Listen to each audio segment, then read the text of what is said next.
Halo Sob, jangan lupa like dan subscribe Oh My Film. Bagi yang sudah, saya doakan semoga selalu diberi kesehatan dan panjang umur.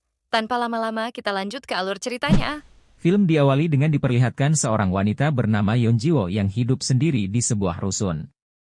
Saat berangkat ke sekolah, ia selalu diikuti oleh polisi yang terus menanyakan keberadaan ayahnya. Di sekolah, ia pun dijauhi oleh teman-temannya karena profesi ayahnya seorang preman dan bandar narkoba yang menjadi buronan para polisi. Pihak sekolah pun menyarankan agar Yeon Ji-woo pindah sekolah karena orang tua murid lain tak mau jika anaknya bergaul dengan Yeon Ji-woo. Karena sering mendapat perlakuan tak baik dari teman sekelasnya, Yeon Ji-woo langsung menghajar semua anak yang selalu berlaku tak baik kepadanya. Akibat dari kejadian tersebut, ia pun dimarahi oleh gurunya. Karena sudah kesal dengan keadaan di sekolahnya, Yeon Ji-woo memutuskan untuk keluar dari sekolah. Saat di jalan, ia pun melampiaskan kemarahannya kepada polisi yang selalu mengikutinya. Setelah berada di rumah, ia pun bersedih karena di hari ulang tahunnya, sang ayah hanya memberikan kado tanpa kehadiran di sana. Tiba-tiba ayahnya yang bernama Yoon Dong-hon menelpon Yeon Ji-woo untuk mengucapkan selamat ulang tahun dan meminta maaf karena tidak bisa menemuinya. Di sini, Yeon Ji-woo kecewa dan mengatakan jika ayahnya lah yang membuat hidupnya menjadi berantakan. Mendengar hal itu, Dong-hon menyalakan ponselnya yang seharusnya tak boleh dinyalakan. Karena hal ini akan menyebabkan keberadaannya dapat dilacak oleh musuh kelompoknya juga kepolisian. Karena sangat menyayangi putrinya, ia pun memutuskan untuk pulang sendirian tanpa pengawalnya. Setelah sampai, Dong-hon secara diam-diam masuk ke rusun dan menggunakan kunci cadangan untuk masuk ke kamar Yeon Ji-woo. Tapi ternyata, pintu terkunci dari dalam. Saat ia memanggil Ji-woo, tiba-tiba pria misterius datang menghampirinya. Dong-hon segera kembali lagi dan mengunci pintu tersebut. Mendengar suara ayahnya dari luar, Ji-woo pun bangun dari tidurnya dan melihat jika ayahnya sedang berhadapan dengan seseorang. Di sini, Dong-hon pun diserang oleh pria tersebut. Dengan sekuat tenaga, Dong-hon mematahkan kunci pintunya untuk melindungi putrinya. Dong-hon menghembuskan nafas terakhirnya tanpa sempat mengatakan kata-kata terakhirnya pada Yeon Ji-woo.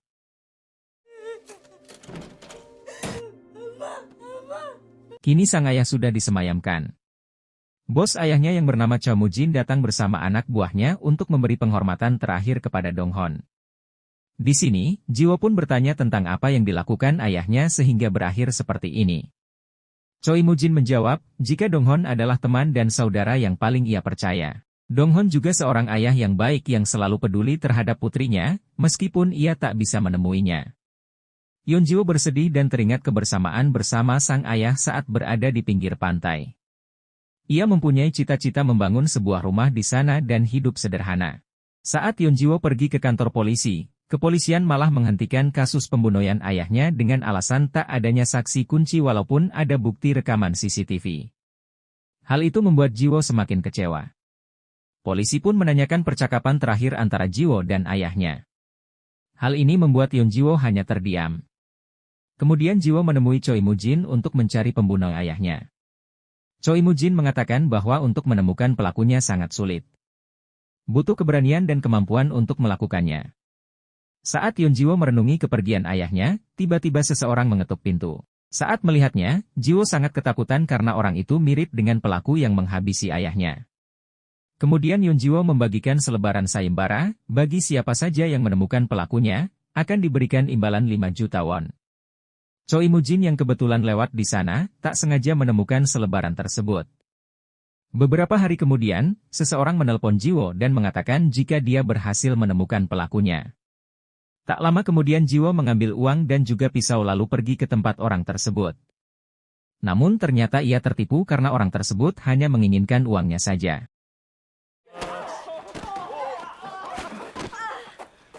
Mengetahui Yeon Ji-woo wanita, orang tersebut menyekap dan membawanya untuk dibawa ke suatu tempat. Saat di jalan, tiba-tiba mobil terhenti dan terdengar keributan, ternyata itu adalah Choi Mu-jin yang menolong Yeon Ji-woo. Semua penjahat pun dihajar oleh anak buah Choi Mu-jin sampai berserakan di jalan. Kemudian Choi Mu-jin memberitahu Yeon Ji-woo agar tidak bertindak macam-macam karena akan membahayakan dirinya sendiri. Yeon Ji-woo pun menjawab jika dirinya hanya ingin mencari orang yang telah menyerang ayahnya. Kemudian Ji-woo memohon pada Mu-jin agar membantu untuk bisa balas dendam. Melihat keseriusan Ji-woo, Choi Mu-jin akhirnya setuju lalu membawa Ji-woo ke tempat pelatihan para anak buahnya di Dongseon miliknya. di mana Jiwo hanya satu-satunya perempuan yang berada di sana. Salah satu dari mereka, kita panggil saja Samidi, mengantar Jiwo ke kamar anak baru yang sebelumnya ia tempati. Sebagai anak baru, ia harus menuruti semua perintah seniornya, yaitu mencuci dan membersihkan semua yang ada di sana. Jika berhasil bertahan dan menjadi kuat, maka Jiwo akan benar-benar masuk ke organisasi tersebut. Hari-hari Jiwo selalu dijalani dengan membersihkan semua yang ada di sana. Dan selalu jadi bahan ejekan bagi mereka. Di sini, Jiwo pun mencuri-curi waktu untuk berlatih. Saat semua orang sudah tertidur, Choi Mujin datang menemuinya dan mengajarkan sebuah metode latihan agar menjadi kuat dalam waktu yang sangat cepat. Ia pun mengatakan jika dalam pertarungan, Jiwo harus menyerang titik lemah musuh.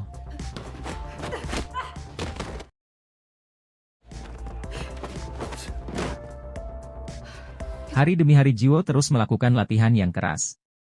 Kini tibalah hari penentuan di mana mereka harus bertarung secara Battle Royale.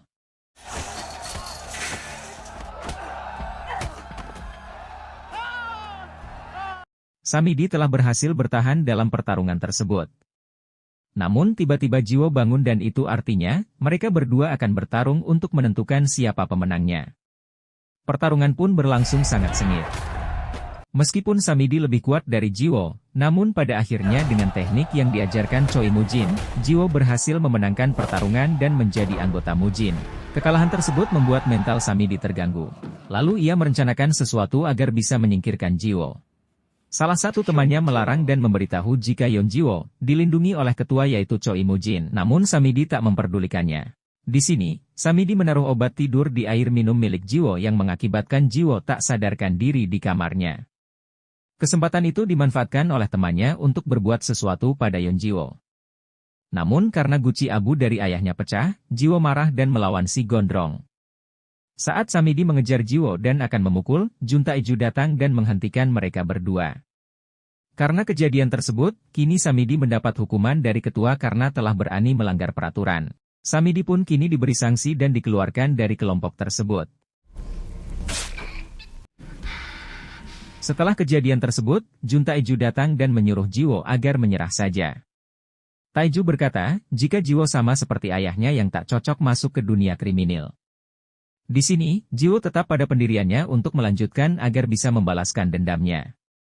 Singkat cerita, Choi Mujin menemui Jiwo dan memberikan sebuah amplop yang berisi identitas baru bagi Jiwo. Karena kejadian bersama Samidi, Jiwo dianggap sudah mati. Untuk menutupi pada semua anggotanya, Jiwo sendiri berganti identitas menjadi Oh Ye-jin. Kemudian Choi Mujin memberikan pistol yang dipakai pelaku untuk menghabisi ayahnya yang ternyata, pistol itu milik kepolisian. Setelah resmi masuk kelompok Choi Mujin, Ye-jin pun berlatih sangat keras. 2 tahun kemudian, Ye-jin berhasil menyusup ke kepolisian sebagai anggota baru di sana. Dan pada tahun 2021, dia berhasil menjadi seorang polisi di tim penyidik kriminal. Ye-jin memulai tugasnya menyelidiki seorang mafia, kita sebut saja Tamada. Namun saat Ye-jin masuk ke tempat tersebut, salah satu rekannya yang berjaga, dibawa oleh sekelompok orang yang tak dikenal. Ternyata, kelompok tersebut adalah sama-sama polisi yang sedang melakukan penyelidikan. Di dalam, Ye-jin menemukan seorang pembeli sedang bernegosiasi suatu barang. Beberapa saat kemudian Ye-jin langsung menyergap mereka. Kemudian ia menangkap sekelompok orang yang sedang bertransaksi. Setelah Tamada tertangkap, ternyata Ye-jin mengacaukan rencana penyergapan yang dilakukan oleh Satreskrim tim lain yang dipimpin oleh Kapten John Pildo yang menyamar sebagai pembeli. Mau tak mau Ye-jin harus menyerahkan Tamada ke tangan Pildo. Di tempat lain, Choi Mujin menghabisi rekan bisnisnya Carmono karena berkhianat. Singkat cerita, Ye-jin datang ke kantor tim Narkoboy dan bertemu pemimpinnya yang bernama kita panggil saja Kapten Singh. Saat melihat wajahnya, seketika Ye-jin mengingat jika Kapten Singh mirip dengan pelaku yang telah menyerang ayahnya. Di sini, Kapten Singh memindahkan Ye-jin ke tim utama karena Ye-jin mempunyai kemampuan bela diri di atas rata-rata. Saat malam, Ye-jin bertemu dengan Choi Mujin dan memberitahu bahwa dirinya sudah masuk ke tim inti di kepolisian. Di sini, Choi Mujin menceritakan jika Dong-hon telah menyelamatkannya saat dalam keadaan kritis. Saat itu Dong-hon dan Tae-ju datang tepat waktu dan berhasil menyelamatkan Choi Mujin. Setelah kejadian tersebut, mereka berdua pun berfoto sebagai kenang-kenangan. Dan foto itulah yang selalu dipajang Choi Mujin di meja kantornya. Choi Mujin mengatakan agar Ye Jin segera menemukan pelaku dan menghabisinya. Ia pun meyakinkan jika organisasi akan melindungi Ye Jin dimanapun dirinya berada. Di tempat lain John Pildo menginterogasi Tamada agar memberitahu siapa bosnya. Kemudian Tamada mengatakan jika yang mengetahui bosnya yaitu keponakannya yang baru ini menjadi penjual narkoboy dengan jenis baru. Ia bernama Mango. Di tempat lain, Mujin mengatakan pada Taiju jika Ye Jin sudah masuk ke dalam anggota tim utama di kepolisian. Di sini, Taiju meragukan kesetiaan Ye Jin pada kelompoknya. Namun Choi Mujin mengatakan, jika Ye Jin akan menjadi senjata bagi kelompok mereka. Ye Jin dan Pildo akhirnya menangani kasus dari Mango. Karena masih kesal, John Pildo membiarkan Ye Jin bergerak sendirian. Ye Jin langsung bergerak masuk dan menghajar semua penjaga di sana. Kemudian masuk ke sebuah ruangan untuk mencari Mango. Karena lama menunggu, John Pildo pun masuk karena khawatir akan keselamatan Ye Jin. Ia pun terkejut ketika melihat semua penjaga sudah tak berdaya dan berserakan di lantai. Di sana, ia pun melihat Ye Jin sedang bertarung sendirian melawan semua anak buah Mango. Pada akhirnya, Ye Jin berhasil melumpuhkan semua anggota Mango. Pildo memaksa Mango untuk memberitahu di mana ia menyimpan barang tersebut. Namun Mango membantah tuduhan tersebut. Karena melihat pergerakan aneh dari anak buahnya, Ye Jin lalu memeriksanya. Dan benar saja, barang tersebut disembunyikan di dalam botol belakang bartender. Setelah semuanya terungkap, Pildo tetap tidak mengakui kehebatan Yeonji dengan alasan membahayakan dirinya sendiri. Setelah diinterogasi, Mango pun buka suara tentang siapa bos yang mengedarkan barang yang merupakan jenis baru. Ia pun mengatakan jika bosnya saat ini adalah orang yang sangat kejam yaitu Samidi. 5 tahun yang lalu, ia hampir saja menyingkirkan Ye Jin karena kecewa saat kalah di pertarungan. Ia pun diberi sanksi dan dikeluarkan oleh ketua yaitu Choi Mujin dari kelompoknya. Setelah keluar sebagai anggota Choi Mujin, Samidi mendirikan kelompok sendiri dan berbisnis seperti Choi Mujin. Setelah tiba di kantor, Ye Jin mendapat akses ke database kepolisian dibantu oleh temannya. Ia menggunakan kesempatan itu untuk melihat bukti-bukti tentang musibah yang menimpa ayahnya. Sayangnya, si pelaku menggunakan helm full face sehingga ia sulit untuk menyelidikinya. Ia pun tahu orang yang terakhir bersama ayahnya sebelum meninggal adalah Jun Taiju. Ia juga menemukan fakta bahwa di hari kematian ayahnya, Kapten Singh bertugas untuk menangkap seseorang di suatu tempat. Beberapa hari kemudian, Ye Jin dan semua tim diberitahu bahwa mereka akan berangkat menjalankan misi untuk menangkap seseorang yang telah menjadi buronan selama belasan tahun. Semua HP pun disita agar tidak ada informasi yang bocor. Saat misi mereka diumumkan, Ye Jin terkejut dan gelisah karena yang menjadi target mereka adalah Choi Mujin, orang yang sudah ia anggap ayahnya sendiri. Ia seorang bandar narkoboy yang kini telah menguasai 90% di kotanya. Ye Jin pun tak tahu harus berbuat apa karena sulit untuk menghubungi Choi Mujin. Mereka pun berangkat menuju tempat rahasia Choi Mujin yang ada di dalam kapal. Kapten Singh mengawasi mereka dari kapal melalui kamera yang dibawa John Pildo. Mereka pun beraksi untuk menjalankan rencananya.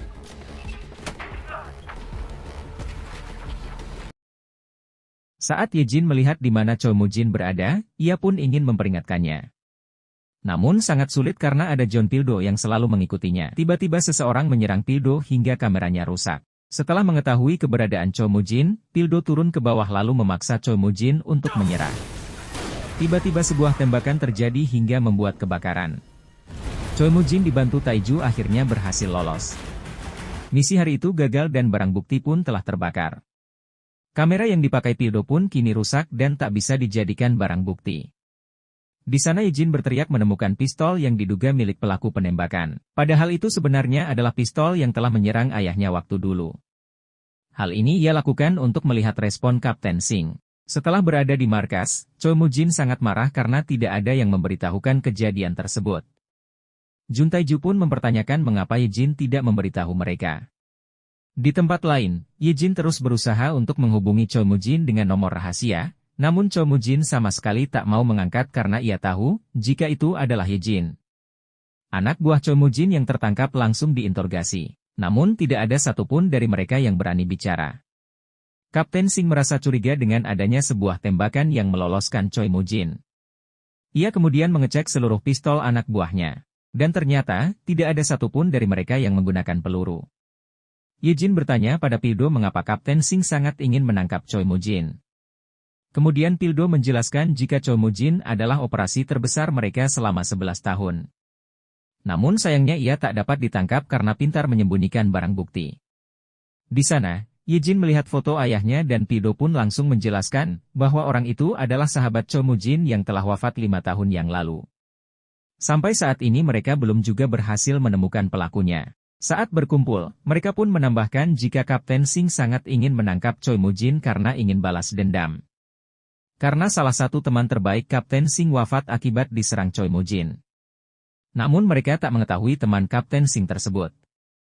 Yejin kemudian pergi dan kembali mencoba menghubungi Choi Mujin. Setelah diangkat, ia meminta maaf karena tak sempat memberitahu Mujin karena operasi tersebut bersifat dadakan. Yejin pun memberitahu jika ternyata ada 3 titik kamera tersembunyi di hotelnya. Choi Mujin sangat kaget karena pasti ada pengkhianat di dekatnya. Yejin juga meminta maaf karena telah menembak dan menghancurkan kapal demi keamanan Choi Mujin. Sementara itu, Kapten Sing membongkar dokumen-dokumen lama di rumahnya. Di sini, ia menyimpan foto ayah Yejin. Choi Mujin kemudian bergegas untuk membongkar semua kamera tersembunyi yang ada di hotelnya. Petugas kepolisian yang mengetahui hal ini pun langsung melaporkannya pada Kapten Sing. Kapten Sing semakin curiga jika ada pengkhianat di dalam timnya. Di tempat lain, terlihat Samidi yang sangat bahagia karena sebentar lagi ia akan melaksanakan misi yang telah ia tunggu selama 5 tahun. Kemudian ia dan anak buahnya langsung menyerbu markas latihan Choi Mujin. Samidi berhasil menangkap Taiju tapi tidak membunuhnya. Ia pun balas dendam ketika dirinya dihukum oleh Choi Mujin waktu dulu. Beberapa saat kemudian, Kapten Sing beserta jajarannya datang terlambat ke sana. Banyak korban yang berjatuhan. Saat dievakuasi, Taiju yang terluka parah, sama sekali tak mau berbicara. Bahkan di tengah area latihan tersebut ada tulisan jika Samidi telah kembali. Akibat kejadian tersebut, puluhan orang terluka dan meninggal. Mendengar hal tersebut Choi Mujin sangat marah karena markas pelatihannya telah diserang. Pemakaman para korban pun dilaksanakan. Yejin juga datang namun menggunakan helm agar tidak ketahuan. Saat pulang ia pun sempat berpapasan dengan Kapten Sing juga Pildo. Di sini, Kapten Sing menemui Choi Mujin untuk belasungkawa. Keduanya tampak saling menyimpan dendam. Kapten Sing mengatakan pada Choi Mujin untuk mengakhiri pekerjaannya. Namun Mujin tertawa dan mengatakan jika ia harus menghidupi keluarganya. Akhirnya salah satu anggota tim menemukan wajah orang yang menyerang pusat latihan Choi Mujin. Ia menjelaskan jika orang ini dulunya anggota Choi Mujin yang bernama Samidi. Namun telah dikabarkan mati 4 tahun yang lalu. Kapten Sing yakin jika setelah ini pasti Choi Mujin akan bergerak. Ia kemudian menginstruksikan agar Manggo dilepaskan sebagai umpan. Yejin sempat protes karena akan mengorbankan banyak nyawa. Namun Kapten Sing sama sekali tidak peduli. Yejin memberitahukan rencana tersebut kepada Choi Mujin. Ia pun langsung membatalkan misinya. Kapten Sing serta jajarannya bingung karena belum ada pergerakan dari Choi Mujin. Ia pun hanya tertawa dan berkata, jika Choi Mujin akan runtuh sendiri karena ada yang berkhianat. Choi Mujin kembali mendapat pesan dari Jin bahwa ada pengkhianat yang akan bertemu dengan Kapten Sing. Sementara itu Taiju masuk ke mobil dan menemukan surat tertulis agar bertemu di sebuah tempat. Tanpa pikir panjang, Yejin langsung pergi ke sana untuk memata-matai mereka untuk mengetahui siapa sebenarnya yang berkhianat pada Choi Mujin. Tak disangka, sesampainya di atas ia bertemu Pildo yang ternyata ini semuanya jebakan dari Kapten Sing. Di sini Pildo ingin tahu siapa pengkhianat dari timnya. Kapten Sing melakukan itu semua karena ia curiga dengan Yejin. Karena sejak kedatangannya, banyak data yang bocor. Sementara itu Yejin yang nampak kesakitan melaporkan bahwa baru saja Taiju bertemu dengan Kapten Sing. Ia meminta Choi Mujin untuk berhati-hati karena Kapten Sing akan menghancurkan Choi Mujin dari dalam. Pagi harinya Yejin mendapat informasi tentang pemilik pistol yang digunakan untuk membunuh ayahnya. Ia pun bergegas ke kantor untuk bertemu dengan Kapten Sing sambil membawa pisau untuk balas dendam. Di sana ia bertanya, siapakah Song Jung-soo? Tiba-tiba Pildo masuk ke sana sehingga ia mengurungkan niatnya. Lantas Kapten Sing menjawab bahwa Jung-soo adalah sahabat baiknya. Ia meninggal setelah bergabung di unitnya. Pembunuhnya adalah anak buah Choi Mujin. Mendengar hal tersebut, Yejin menemui Choi Mujin dan bertanya, Apakah ayahnya pernah menyerang polisi? Choi Mujin menyangkalnya dan berkata bahwa Kapten Singh akan melakukan apa saja untuk menjebak mereka. Karena ia adalah orang yang licik. Setelah tiba di kantor, John Pildo mencoba mengajaknya untuk pergi, namun Ye Jin menolaknya. Ye Jin menolak karena ternyata, ia berencana mencari Samidi sendirian. Tanpa ia sadari, diam-diam John Pildo mengikutinya. Beberapa saat kemudian ia masuk ke mobil Ye Jin. Ia bertanya mengapa Ye Jin bertindak sendiri memantau si Manggo. Ye Jin pun menjawab jika ia kesal karena Manggo dilepaskan. Mereka berdua pun mengikuti mobil Manggo hingga sampai di sebuah pabrik yang terbengkalai. Mereka langsung masuk ke dalam dan tak lama kemudian, Samidi datang ke sana untuk melakukan transaksi dengan si Manggo. Namun ternyata itu hanya jebakan yang dibuat oleh Samidi.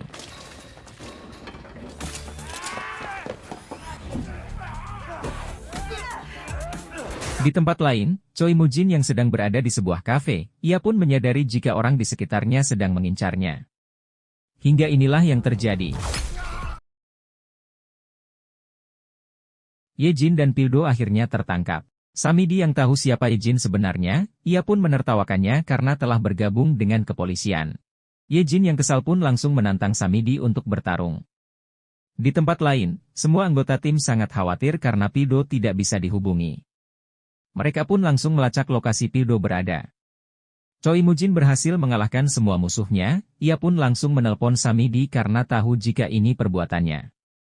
Namun ia kaget setelah Samidi mengirim foto Ye Jin dan berkatanya, sebentar lagi Ye Jin akan ia habisi. Tanpa pikir panjang, Choi Mujin langsung pergi ke tempat tersebut. Ternyata, yang dikatakan Samidi bukan hanya sekedar ancaman. Ye Jin dan Pildo diikat oleh Samidi di sebuah mesin. Dalam beberapa menit mungkin mereka akan lenyap oleh mesin tersebut.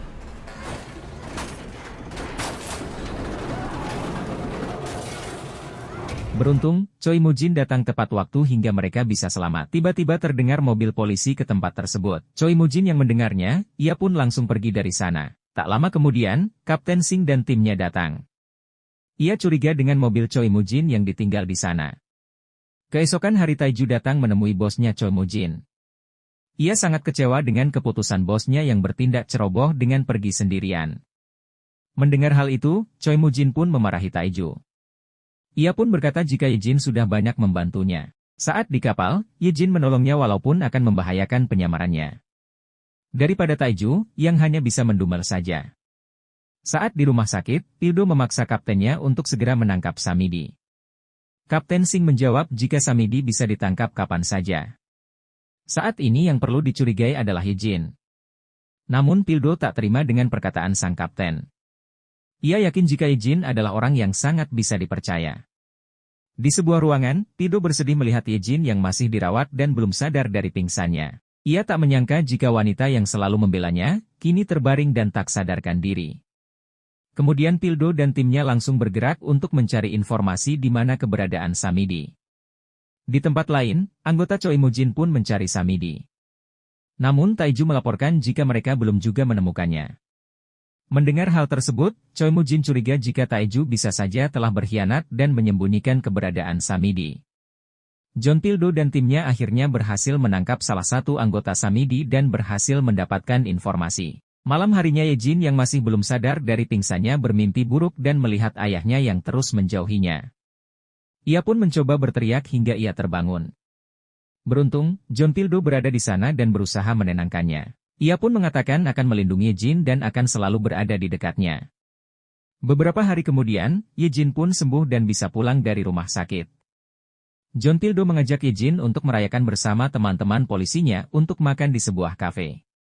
Saat di dalam, tanpa mereka sadari, diam-diam Taiju mengawasinya dan melaporkannya pada Choi Mujin. Choi Mujin yang mengetahui hal tersebut, langsung menyiapkan penerbangan untuk mengirim Ye Jin ke luar negeri agar tidak terbongkar penyamarannya. Ia pun menelpon Ye Jin dan menyuruh untuk berkemas karena ia akan mengirimnya ke luar negeri. Namun Ye Jin menolaknya karena ia ingin menyelesaikan misinya. Mujin pun langsung emosi dan memaksa Ye Jin untuk mengikuti perintahnya karena akan berbahaya jika penyamarannya terbongkar. Namun Ye Jin tetap bersikeras untuk menuntaskan misinya. Setelah kembali bekerja, Ye Jin bertemu dengan timnya yang telah berhasil membawa beberapa tersangka anggota Samidi. Pildo tampak sangat bahagia dan berkata bahwa sebentar lagi mereka akan menangkap Samidi. Tiba-tiba Jo Jin-chae menyapa Ye-jin. Jo Jin-chae adalah polisi yang pernah menangani kematian ayahnya 5 tahun yang lalu. Melihat kedekatan mereka, Kapten Sing menduga jika mereka berdua sudah saling kenal. Namun Jo Jin-chae menjawab jika ia kenal Ye-jin setelah menjadi agen baru-baru ini. Di sini, Jo Jin-chae berusaha menutupi fakta dan memberikan kartu namanya untuk mengajak Ye-jin makan di luar. Setelah itu, Kapten Sing menanyakan kepadanya apakah ia berhasil menemukan anak Dong-hon. Ia juga memberitahu jika pistol Dong-hon yang hilang, tiba-tiba saja muncul. Di sini, Jo Jin-chae tak mengaku dan tak tahu di mana keberadaan anak Dong-hon sama sekali. Jo Jin-chae yang mau pulang, kemudian didatangi oleh Ye-jin dan bertanya, kenapa ia berpura-pura tak mengenalinya. Namun dia hanya tersenyum dan berkata, jika Kapten Sing lah yang telah menyingkirkan ayahnya. Setelah itu, Jo Jin-chae menemui Choi Moo-jin di dermaga. Ternyata ia adalah informan dari Choi Moo-jin. Di sini, ia meminta Choi Moo-jin untuk memberikan imbalan yang banyak kepadanya. Jika tidak, ia akan membongkar penyamaran Ye-jin. Tanpa pikir panjang, Choi Moo-jin menyanggupinya. Namun ternyata Choi Moo-jin mengantarkan Jo Jin-chae untuk bertemu dengan malaikat maut. Di tempat lain, Ye-jin mendatangi Manggo. Ia pun mengancam akan memberitahukan Manggo pada Choi Moo-jin. Mendengar hal tersebut, Manggo pun sangat ketakutan dan akhirnya ia pun memberitahu tentang keberadaan Samidi. Setelah mendapatkan informasi dari Manggo, Ye-jin pun langsung memberitahukan lokasi keberadaan Samidi pada Choi Moo-jin. Mendengar laporan dari Manggo, Samidi pun menelpon Kapten Sing karena dia tahu jika Kapten Sing sangat ingin menangkap Moo-jin. Dia memberikan penawaran akan memberitahu keberadaan Moo-jin jika ia mau membantunya. Beberapa hari kemudian Choi Moo-jin dan anak buahnya pergi ke tempat Samidi. Di lokasi tersebut, Kapten Sing dan timnya bersembunyi untuk bersiap menangkap ketua dari 2 kelompok terbesar di Korea yang mempunyai pengaruh besar itu. Tak lama kemudian, Choi Moo-jin dan anggotanya akhirnya datang dan langsung bereaksi. Keduanya bertarung untuk menunjukkan siapa penguasa sebenarnya. Setelah banyak anggota mereka yang berjatuhan, Kapten Sing memberikan instruksi untuk menangkap mereka semua terutama 2 pimpinannya. Sementara itu, kedua pimpinan mereka yaitu Samidi dan Choi Moo-jin terlihat sedang bertarung untuk menentukan siapa yang akan bertahan dan menjadi penguasa. Ye-jin tak membantu Choi Moo-jin karena Samidi sudah terjatuh. Namun tiba-tiba Samidi menyerang Choi Moo-jin. Dengan cepat Ye-jin membantu dan menyuruh Choi Moo-jin untuk segera kabur. Sementara dirinya akan menahan Samidi. Bukannya takut, Samidi justru menertawakannya sambil mengejek jika Ye-jin tak tahu apa masalah yang sebenarnya. Mengetahui ada polisi lain di sana, Samidi langsung berteriak akan membongkar semuanya. Namun tiba-tiba Ye-jin melepaskan tembakan. Samidi pun tumbang. Itu Choi Moo-jin akhirnya berhasil kabur. Ia pun hampir ditangkap oleh Kapten Sing. Namun dengan cepat, Taiju menolongnya. Setelah aman, Choi Moo-jin menyerahkan seluruh pekerjaannya kepada Taiju sementara dia akan menghilang untuk mengobati lukanya. Choi Moo-jin pergi ke sebuah kuil dan di sana, ia dirawat oleh seorang biksu. Setelah kejadian tersebut, Ye-jin terus-menerus dihantui oleh perasaan bersalah karena telah menembak Samidi. Di sini, Pildo datang ke rumahnya sambil membawa makanan untuk Ye-jin. Ia yakin, jika Ye-jin masih trauma dengan kejadian sebelumnya. Pildo berusaha menghiburnya dan menasehati agar Ye-jin jangan sendirian. Ia meyakinkan jika dirinya akan selalu menemani Ye-jin dikala suka maupun duka.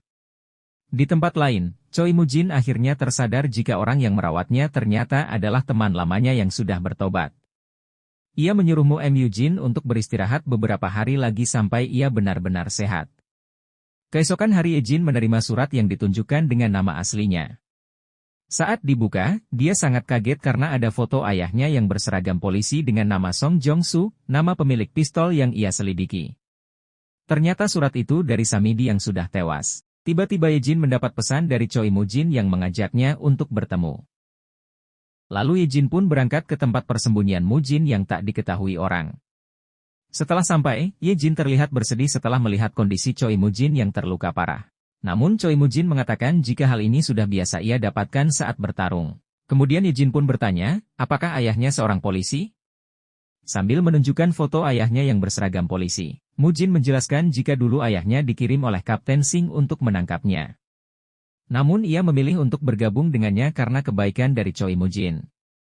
Bahkan ayahnya sempat menyelamatkan nyawa Yejin saat diserang kelompok lain.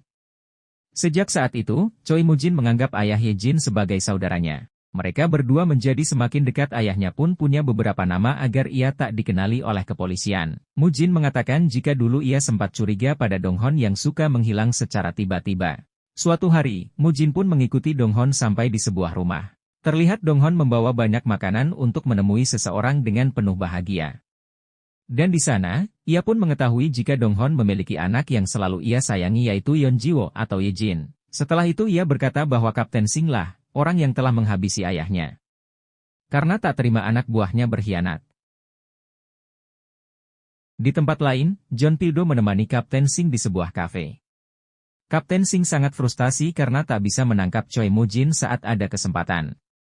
Pildo pun menasihatinya agar selalu bersabar dan mungkin masih belum waktunya. Setelah menemani Kapten Sing di sebuah kafe, Pildo mengantarkan Kapten Sing yang sudah kepayahan ke apartemennya. Setelah memastikan keadaannya aman, Pildo meninggalkannya. Tanpa ia sadari seseorang masuk ke apartemen Kapten Sing dan menyerangnya. Tanpa sengaja Yejin yang menuju apartemen berpapasan dengan orang tersebut. Saat melihat gagang pintu apartemen dipenuhi darah, ia pun bergegas untuk masuk. Namun tak disangka Kapten Sing menembak karena ia mengira jika Yejin adalah anggota Mujin yang dikirim untuk menumbangkannya. Di sini, Yejin mengatakan jika ia datang untuk balas dendam kematian ayahnya. Mendengar hal tersebut, Kapten Sing hanya terdiam. Ia pun mengetahui jika Yejin adalah Yeonjiwo yang berganti nama. Dengan sisa-sisa tenaganya, Kapten Sing memberikan amplop pada Yejin lalu menyuruhnya pergi sebelum polisi lain datang menangkapnya. Dan benar saja, saat Yejin berusaha pergi, Pildo berhasil masuk ke apartemen milik Kapten Sing. Yejin langsung memeriksa berkas yang diberikan kepadanya. Ternyata, ayahnya dulu adalah polisi yang menyamar untuk menangkap Choi Mujin. Penyamarannya berjalan dengan sangat baik bahkan ia menjadi sahabat terbaiknya. Saat hari ulang tahunnya, ayahnya memberikan kado sebuah korek api kepada Mujin. Mujin pun sangat menyukainya. Ia tak pernah meninggalkan koreknya dalam keadaan apapun. Sampai pada suatu hari, ia menemukan alat penyadap di korek tersebut. Ia juga menemukan potongan kertas yang ada di dalam mesin tik ayah Yejin yang berisi biodata Choi Mujin. Ia menyadari jika ayah Yejin adalah polisi yang setiap hari membuat laporan tentang dirinya. Choi Mujin tak menyangka jika orang yang sangat ia percaya selama ini, ternyata hanya membodohinya. Yejin kemudian membuka amplop yang sudah disiapkan ayahnya yang berisikan permintaan maaf jika ia tidak bisa menjadi ayah yang baik. Ia meminta maaf tidak bisa menjaganya sampai besar. Ia berharap jika anaknya bisa hidup dengan baik dan bahagia. Yejin pun langsung menangis dan tak menyangka jika selama ini ayahnya berkorban demi dirinya. Ia pun tak menyangka jika Choi Mujin yang selama ini baik kepadanya, ternyata dia adalah orang yang telah membuat ia kehilangan ayahnya. Kapten Sing yang terluka parah, ia pun langsung dibawa ke rumah sakit untuk segera dioperasi. Kini Yejin sedang menuju rumah sakit untuk melihat kondisi Kapten Sing setelah dia mengetahui kebenaran tentang pelaku yang menyerang ayahnya. Dia pun merasa bersalah karena sudah mencurigai sebagai pelaku. John Pildo meyakini bahwa penyerangan Kapten pasti berhubungan dengan Choi Mujin. Dia pun berjanji bahwa dia akan segera menangkapnya. Operasi Kaptennya berjalan dengan lancar dan dipastikan jika Kapten Sing selamat. Kemudian Taiju memberitahu Choi Mujin jika Kapten Sing selamat. Ia juga memberitahu bahwa Yejin berada di lokasi tersebut. Mendengar hal tersebut ia langsung memerintahkan Taiju untuk segera menyerang Kapten Sing. Ternyata, pelaku penyerangan Kapten dilakukan oleh Taiju. Saat Yejin keluar dari rumah, tiba-tiba dihadang beberapa anak buah dari Taiju yang mendapatkan tugas untuk menyingkirkan Yejin. Yejin berhasil bertahan dan menumbangkan semua anak buah Taiju. Mengetahui hal itu, Taiju langsung memasuki rumah dan berhadapan dengan Yejin. Taiju menjelaskan bahwa dia akan menyingkirkan anggota yang telah berkhianat, salah satunya yaitu Yejin. Mendengar tersebut, Yejin pun langsung menyerangnya.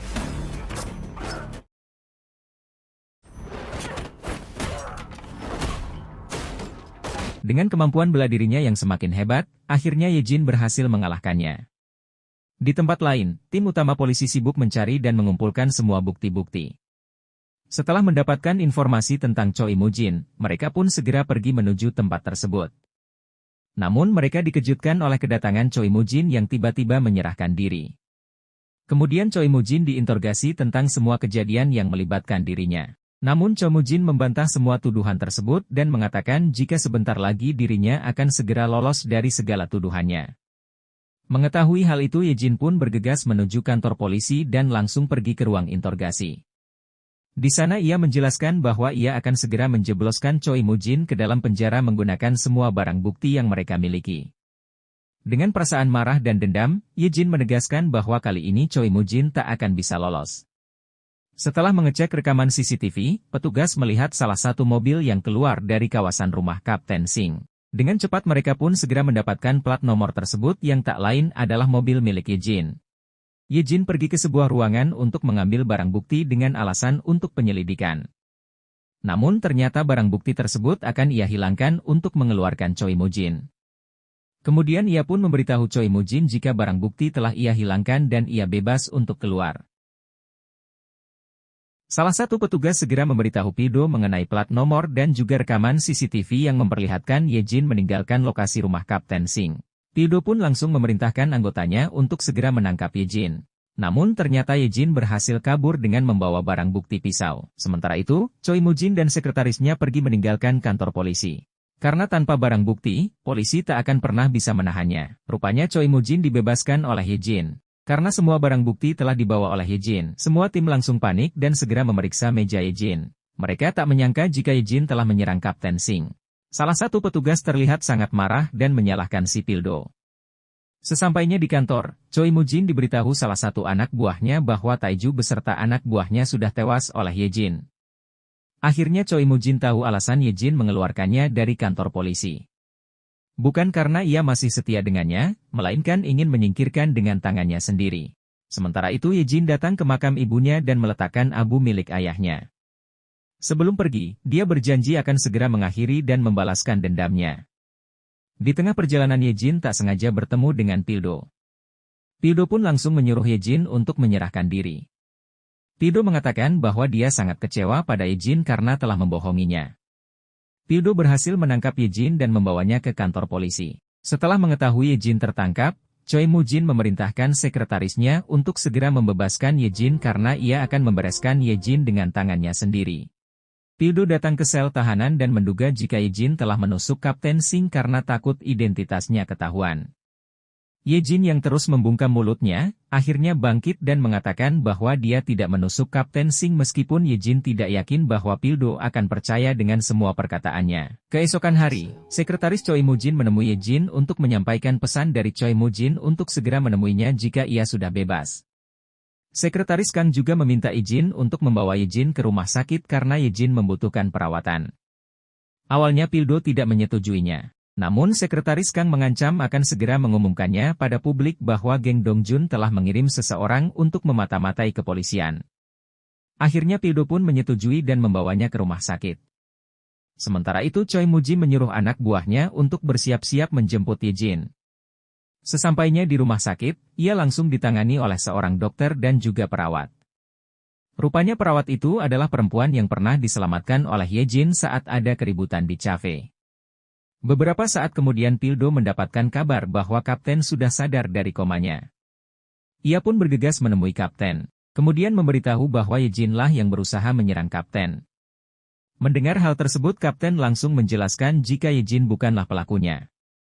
Ia menjelaskan jika Ye-jin adalah putri dari salah satu anggotanya yang bernama Se Jong-soo atau disebut Dong-hon sahabat baik Kapten yang meninggal 5 tahun lalu. Ye-jin bergabung dengan Choi Moo-jin untuk mencari tahu siapa pelaku yang telah membunuh ayahnya. Kemudian Kapten menyuruh Pildo agar membantu Ye-jin. Sementara Ye-jin berhasil melepaskan borgolnya. Ia pun dibantu perawat untuk melarikan diri.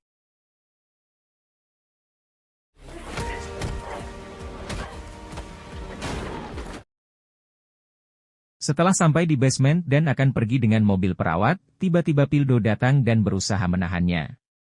Pildo memberitahu bahwa ia sudah mengetahui semuanya.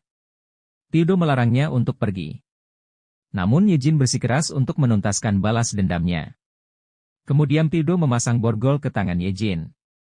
Namun tiba-tiba anak buah Choi Moo-jin datang mengepung mereka.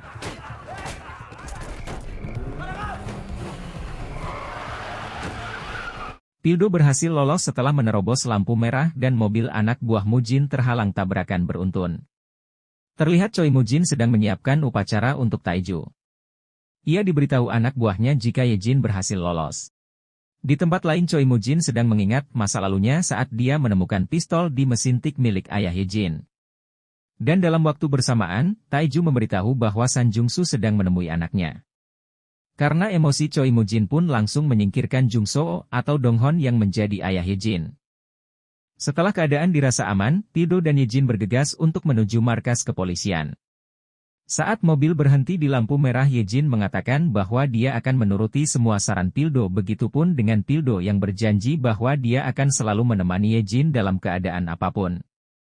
Namun perbincangan itu tiba-tiba terhenti ketika kebersamaan mereka pun berakhir. Jong Pildo pun menghembuskan nafas terakhirnya di sini. Dengan penuh amarah, Ye-jin pergi menemui Choi Moo-jin. Ia pun menghajar semua anak buah Choi Moo-jin yang berjaga di sana.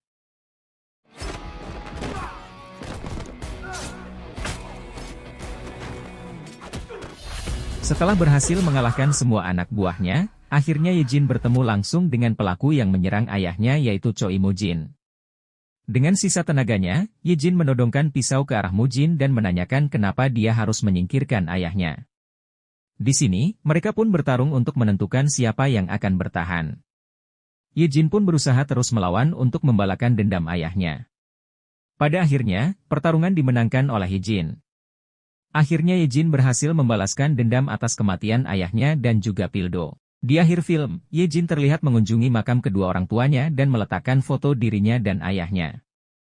Setelah itu, Ye-jin juga mengunjungi makam Pildo yang menjadi salah satu orang yang berarti bagi dirinya.